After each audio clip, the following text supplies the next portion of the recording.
Hi, I'm Simon Duke, Managing Editor at Expana. As of the 4th of March, the Middle East conflict has entered its fifth day.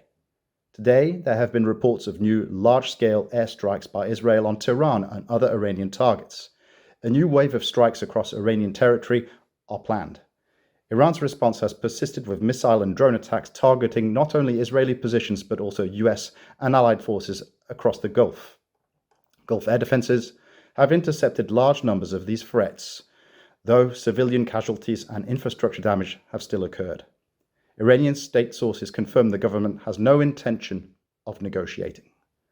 And the war continues between Israel and Hezbollah in Lebanon, where strikes and bombardments have intensified. At the commodity level, tensions are having ripple effects through global energy, fertilizer, and shipping markets, driving up costs for all dependent industries. Spikes in crude oil and urea prices, along with higher freight and insurance premiums due to the Strait of Hormuz disruptions, are raising manufacturing and grain-based input costs. Fertilizer prices have risen broadly due to the choked shipping lanes through the strait. Sulfur prices in China jumped sharply too. The Middle East is a major supplier of sulfur globally, and China relies on imports from countries such as Iran and the UAE. There are concerns that higher sulfur costs will cascade into downstream markets such as feed additives.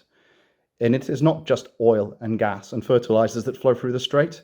The region is also a significant producer of aluminum, accounting for over 8% of global output last year, according to the International Aluminum Institute. Over 5 million metric tons of metal are shipped through the strait each year by smelters in Bahrain, Qatar, Saudi Arabia, and the UAE. In other metals news, some Chinese steel exporters have halted offers to Middle Eastern buyers. And still in packaging, market sources expect near-term disruptions to the plastics industry, given the sector's heavy energy dependence. Other energy-intensive industries, including glass and soda ash, are also preparing for possible implications.